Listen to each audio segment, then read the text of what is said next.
Greetings everyone, I'm Mar. Once again, this is my opinion. As you can tell from the title up there, I'm continuing my trek through the episodes of Everybody Loves Raymond. This, of course, is going to be episode 5 of season 6, Marie's Sculpture. Another fun and entertaining episode that I originally saw in syndication, and this is one of the ones I can remember watching during the first year or so of syndication, and it was one that I found funnier as I watched on the DVDs repeatedly. And it's another Jennifer Crittenden. Oh, shoot. Yep. At least based on how it's written, I'm pronouncing her name correctly. Sorry.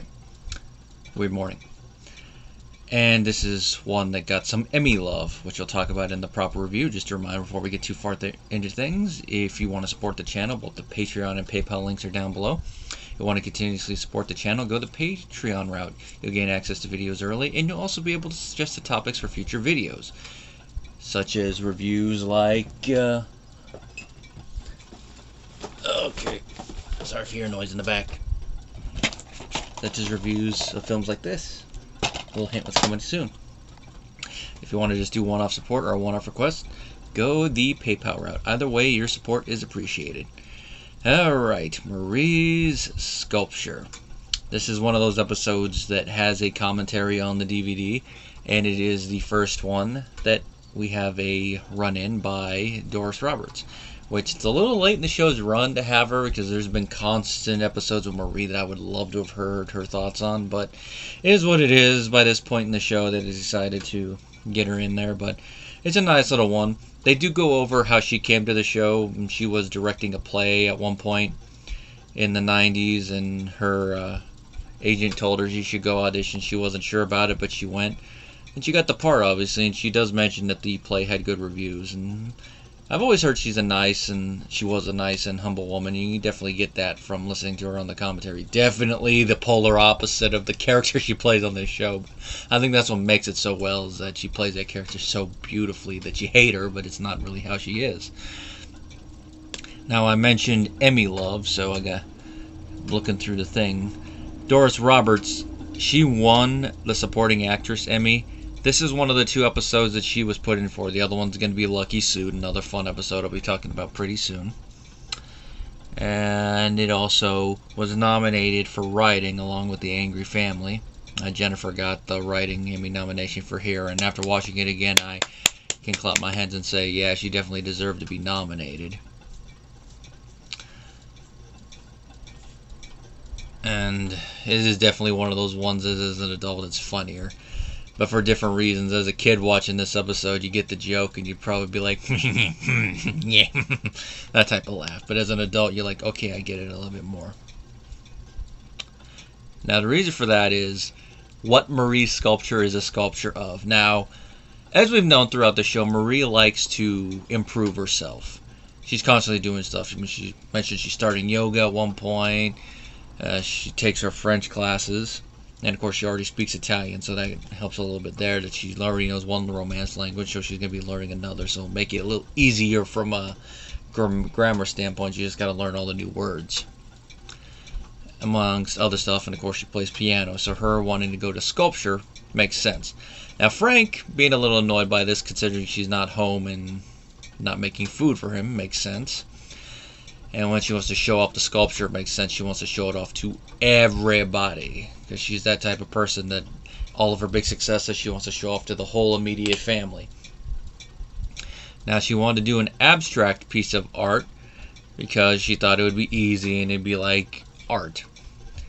You know, like it's one of those things that, like, you could tell it's art, but everybody else is going to have their own interpretation of it. The sad thing is that her whole thing, abstract, turns out to be something that is not so abstract. Not everybody sees it at first, but eventually they do. And the thing that it is a certain part of the female anatomy. One part that you definitely would not be able to get away with showing on TV. Which is one reason why this episode works so well, is that the sculpture is designed in a way that you can tell what it's supposed to be emulating, but it's not graphic. It's enough to get the joke, but if you don't get the joke, it'd be And apparently they didn't really get a lot of letters complaining about it, which they were surprised. And I'm actually surprised because this kind of strikes me as something that you get people of the right group watching. They'd be like, I cannot believe they would put something like this on TV. Oh my God, the children. Think about the children. Oh God. Oh. But thankfully they didn't. Now, what makes the joke about not everybody realizing what it is, but eventually realizing what it looks like, funnier, is the fact that Ray is the first one to notice. Everybody else is oblivious. He's the first one to notice, and the way Ray Romano plays it in his body language and the way he looks at the statue when it's revealed, you could sculpture, you could definitely tell he's like, oh crap, is this what I think it is? And he spoils it for everybody else. I guess you could say Ray in his dirty mind corrupted everybody, but he's not the only one that noticed, as we see throughout the episode. He tells Deborah, she realizes what it is. They tell Robert. I love Robert's reaction because he's looking at it. He's like, where have I seen this before? Then when they whispered, he's looking at it and he's like, you can definitely tell he's like, what? And he looks at it and he's like, oh my God. They all have to play it off because they don't want to hurt Marie's feelings, which of course is something we've seen multiple times. Heaven forbid Marie's feelings be hurt or she'd be told like, oh my God. Now, Frank doesn't know what it is either, which I think is probably one of the funniest gags, and that's the payoff at the very end of the episode. But he loves it, too. And, you know, they are saying this is a good one, which comes back to bite Ray and Deborah in the butt because Marie gifts the sculpture to her. And by this point in the episode, since Robert knows what it looks like, he's loving it. Enjoy your sculpture, Raymond! You know, and living in it. You know, the kids see it, especially one of the twins looking at it. And it's the one that Frank has had those little things about. So, of course, him looking at it, or even though he's not going to, you know, condone it, Ray's like a little, oh, yeah, he's a little man there. Ooh. They do eventually hurt Marie's feelings over the sculpture, though, because they're going to try to move it and cover it. And they do it right when Marie's walking in and she's getting all offended, like, oh, I'm sorry I was in your house for too long. I'll make sure that it gets taken care of. And, you know, it's like, it's not my type of art.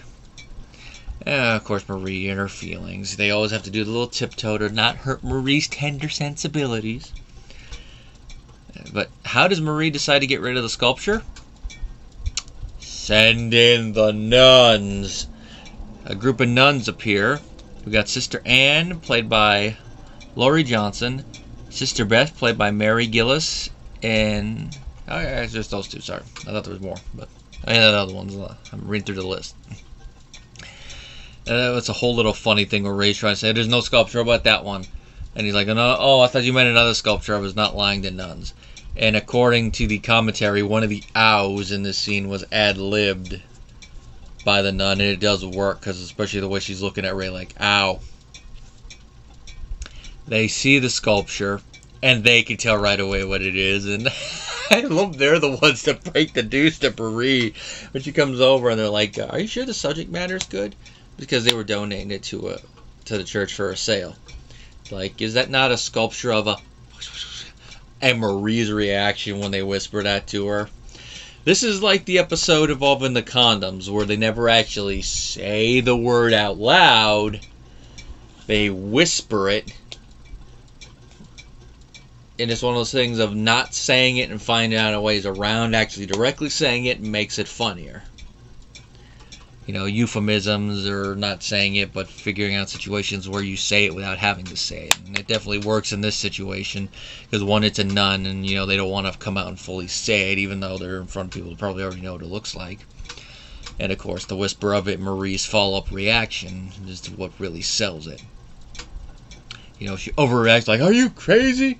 And the nuns leave, and then Marie's looking at it, and this little bit of dialogue made it into the 6-year video, and it is one of the reasons I'd say that Doris Roberts definitely deserved the Emmy for her. She's looking at it and is like, do you see what they see, Ray?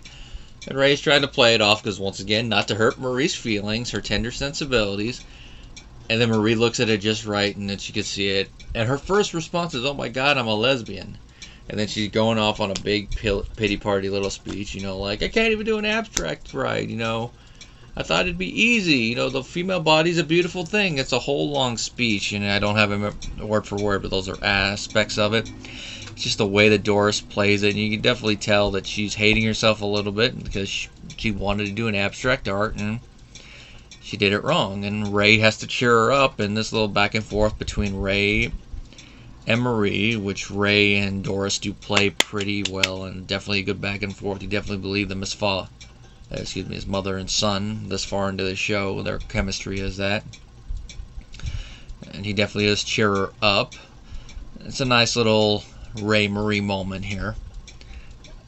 I mean, they've been trying to tiptoe around it, but at this point where Marie realizes what it is, she's all down on her luck. Is like, oh, it's not even, I can't even do an abstract right. Ray cheering her up. It's one of those moments in the show where you're like, okay, Ray, cheer your mother up. And it plays into the epilogue of the show where the sculpture is presented at Marie's class. Of course, everyone's trying to back it down. Like, Ray's like, you didn't have to dedicate it to me. And this is where Frank finally figures out what the sculpture is a sculpture of. And he's told by a janitor, played by Rocky McMurray, and it's the same thing. You know, if you ask me, it looks like a... And, of course, this is one of Frank's epic holy crap moments when he realizes what it is.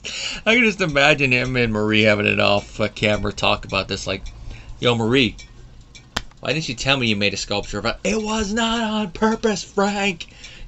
Not on purpose. Did you use yourself as the...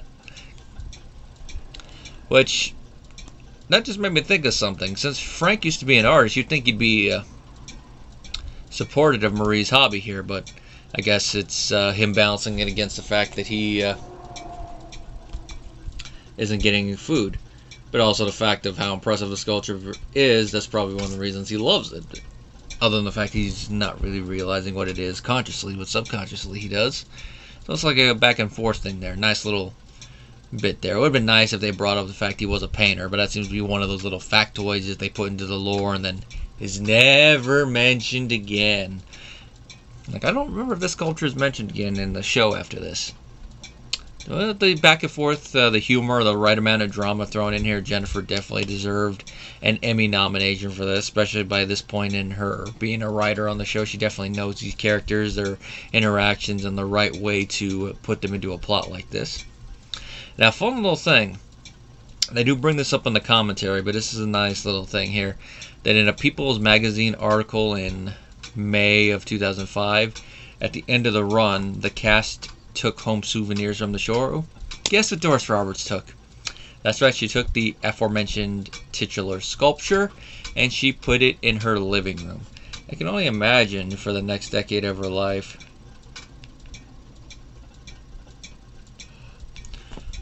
what her guests must have thought of that. Like looking at it like, ooh, yeah.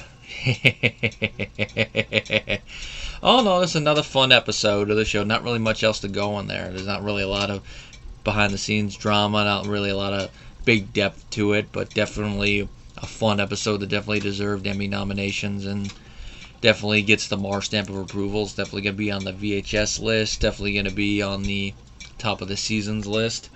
It didn't quite make the top of the show list though, if you've watched that video, but it was in the running and definitely one of my favorite episodes of the show if you do an expanded list. And that's all that I have in the notes for this one because I think I did it by disc. But now after this we're going to be on to disc 2. Till next time, guys.